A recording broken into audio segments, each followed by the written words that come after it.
자, 미스테리 애호가들, 그리고 혼자 소외되기를 원치 않으시는 분들, 여기 절대 방문할 수 없는 1급 비밀 뉴욕 섬이 있습니다. 어떻게 이럴 수가 있나요? 뉴욕의 섬이라고 하면 대부분 사람들이 맨해튼, 스태튼, 롱아일랜드, 앨리스 또는 리버티 섬을 생각합니다. 하지만 뉴욕에서는 총 40여 개에 달하는 많은 섬들이 있습니다. 그리고 그 중에는 너무 비밀스러워서 방문조차 할 수 없는 곳도 있습니다. 풀어볼 만한 가치가 있는 미스터리 아닌가요? 자, 이제 곧 우탄트로 알려진 비밀스러운 뉴욕 섬으로 여행을 갈 예정이니까 자세를 편하게 하세요. 그 흥미로운 역사에 정말 놀라실 겁니다. 하지만 흥미진진한 세부사항에 들어가기 전에 지금 우리 채널에 가입하세요. 매일 밝으면 브라이트사이드 코리아가 제공하는 즐겁고 유익한 비디오들을 가장 먼저 보실 수 있도록 알람벨을 설정해서 어느 것도 놓치지 마세요. 우탄트 섬은 맨하튼 앞 바다에 위치한 30 곱하기 60m 크기의 아주 작은 인공섬입니다. 그 역사는 1890년대 사업가이자 시민 지도자 그리고 스타인웨이 피아노 가문 출신인 윌리엄 스타인웨이가 맨해튼과 그의 회사가 위치했던 퀸스를 연결하기 위해 이스트강 아래 2개의 전자터널을 건설하기로 결정한 대로 거슬러 올라갑니다. 이 건설 과정에서 나오는 모든 폐기물은 수중 암초에 쌓이기 시작했고 결국에는 수면으로 올라오게 되었습니다. 이 돌무더기가 다름 아닌 우탄트 섬이 되었습니다. 불행하게도 윌리엄 스타인웨이는 그의 아이디어가 현실되기 전에 죽었지만 프로젝트는 미국의 금융가인 어게스트 벨몬트 주니어의 도움으로 마무리되었습니다. 그래서 이 바위 더미의 법적 이름은 벨몬트 섬입니다. 이 섬은 수십 년 동안 방해와 스포트라이트에서 벗어나 있었는데요. 이 섬이 1977년 UN 평화 중재 임무에서 채택되기까지의 얘기입니다. 이 단체는 인도의 정신적 지도자 스리 친모 이해 설립되었습니다. 이 모임은 뉴욕 UN 본부에 그의 추종자들과 직원들을 포함하고 있었습니다. 그들은 비공식적으로 이 섬의 이름을 우탄트로 바꾸었는데 전 버마 외교관이자 세대 UN 사무총장이었고 친모의 좋은 친구였던 우탄트가 섬의 명예 개명식이 있기 3년 전에 세상을 떠난 것을 기리기 위한 것이었습니다. 이 평화 중재 임무의 우탄트 섬을 더 푸르게 하고 한해됨을 기리는 기념비를 세우는 것과 같이 섬을 위한 많은 일을 했음에도 불구하고 그들조차 1년에 몇 번만 이 섬이 방문이 허용됩니다. 그 후 27년 지난 후 이 작은 섬은 다시 한번 주목을 받았습니다. 2004년 공화당 전당대회에서 지역 예술가이자 영화 제작자인 듀크 라일리가 이 금지된 섬으로 배를 타고 노를 저어갔습니다. 라일리는 이전에 뉴욕시 지역 다른 버려진 섬을 몇 곳을 여행했었습니다. 하지만 이번에 그는 우탄트 섬을 주권 국가로 선포했습니다. 심지어 우탄트 항해타워에 6.4m 깃발까지 올렸습니다. 이 모든 일이 한밤중에 일어났지만 해안 경비되는 곳이 침입자를 체포했습니다. 그리고 그는 금방 풀려났습니다. 해를 끼치는 일을 한 것은 아니니까요. 그렇지요? 그것은 우탄트 섬의 역사에서 마지막 다채로운 페이지였습니다. 현재 이곳은 철새 보호구역으로 아름다운 쌍불 가마우지에 작은 서식지가 위치하고 있습니다. 스타인웨이 터널, 원래 이 섬이 만들어지게 된 계기였던 건축 프로젝트는 오늘까지도 뉴욕 지하철에서 아주 중요한 부분입니다. 미미해 보이지만 너무 매혹적인 우탄트 섬을 방문하는 것은 오늘까지 허용되고 있지 않습니다. 할 수 없죠. 하지만 아시다시피 이게 다가 아닙니다. 뉴욕에는 미스터리로 가득 찬 또 하나의 폐쇄된 섬이 있습니다. 노스 브라더 섬은 우탄트처럼 현재 조류 보호구역으로 지정되어 있지만 그 섬의 역사는 훨씬 더 어둡습니다. 이 섬은 리버사이드 병원이 들어선 1885년까지 버려져 있었습니다.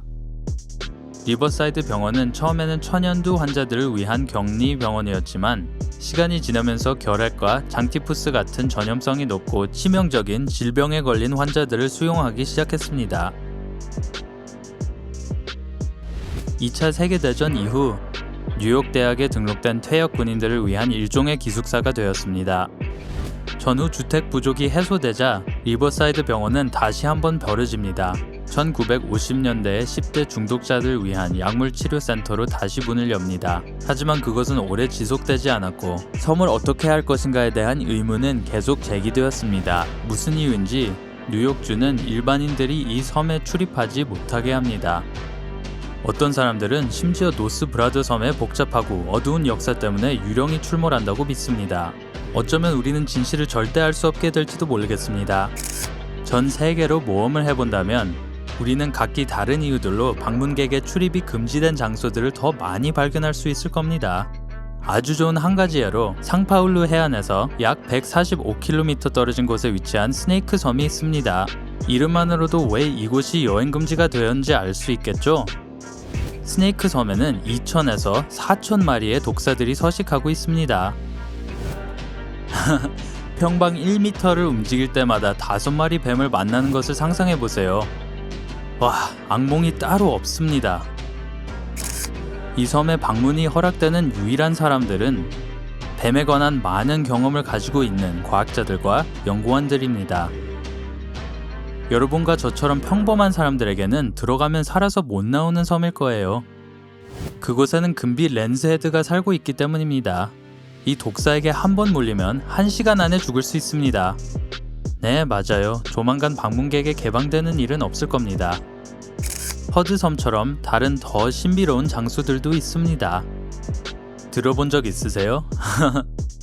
이 섬은 호주와 남극 사이의 바다 한가운데 있습니다. 이곳에 가는 것 자체만도 어려운 일이지만 게다가 호주 정부는 위험을 감수하지 않고는 어느 누구도 가지 못하도록 금지시켰습니다. 왜 그렇게 비밀스러운 걸까요? 사실 그 이유는 예상한 것보다 훨씬 더 아름답습니다. 허드섬은 이 지역에만 있는 독특한 동물들이 서식하는 곳으로 호주 정부는 이들이 인간의 개입 없이 평화롭게 살기를 원합니다. 게다가 그 섬에는 호주에서 가장 높은 산과 더불어 2개의 활화산이 있습니다. 여러분의 생각은 어떠세요? 이러한 독특한 장소를 사람들로부터 보호하는 것이 더 나은가요? 아니면 방문과 관광을 위해 개방하는 것이 더 나은가요? 아래 코멘트에 의견을 달아주세요. 하지만 이곳이 당국이 생태학적 이유로 보호하고자 하는 유일한 장소는 아닙니다. 아이슬란드의 쉐르트세이 섬이 방문객들을 받지 않는 것도 같은 이유에서입니다. 쉐르트세이 섬은 1963년 발생한 거대한 화산 폭발로 형성되었습니다. 화산 폭발은 4년 내내 지속되었고 그 결과 섬이 2.5평방킬로미터 더 넓어지게 되었습니다. 그 이후로 이 섬은 화산학자, 식물학자, 그리고 생물학자들에게 관심의 장소가 되었습니다. 과학자들은 식물과 동물이 어떻게 완전히 새로운 땅을 식민지화하는지 연구하고자 합니다. 그래서 쉐르트세이 섬을 사람들로부터 최대한 멀리 떨어지도록 하는 결정은 오래 걸리지 않았습니다. 사람들은 인간이 이 섬의 독특한 생태계를 쉽게 파괴할 수 있고 이 유일한 자연 환경을 연구할 수 있는 일생 단 한 번뿐인 기회가 영원히 사라질 것이라는 것을 이해했습니다. 사람들이 그곳에 살면 새로운 종들이 자랄 수 없을 것입니다. 그러한 이유로 선택된 솔직히 아주 운 좋은 사람들만이 그 섬에 발을 들여놓고 직접 그 아름다움을 볼 수 있게 허락되었는데요. 이런 접근법이 완벽한 효과를 본 것 같습니다. 유네스코는 얼마 전에 쉐르트세이 섬을 세계 문화유산으로 지정했거든요. 과학자들이 그곳에서 혁명적인 발견을 하게 됐는지 누가 알겠어요. 지금까지 우리가 알고 있는 곳과는 아주 색다른 곳을 직접 볼 수 없다는 것이 실망스러울 뿐이죠. 하지만 아마 그 사람들 말이 맞을 거예요. 망가질 수도 있으니까요. 만약 이곳들 중 한 곳을 방문할 수 있다면 여러분은 어디를 선택하시겠어요? 아래의 코멘트란에 말씀해주세요. 이 비디오가 재미있다면 좋아요 버튼을 눌러 친구들과 공유하는 것을 잊지 마세요. 그리고 더 많은 밝은 면을 원하시면 구독을 클릭하시고 가입하세요. 또 만나요.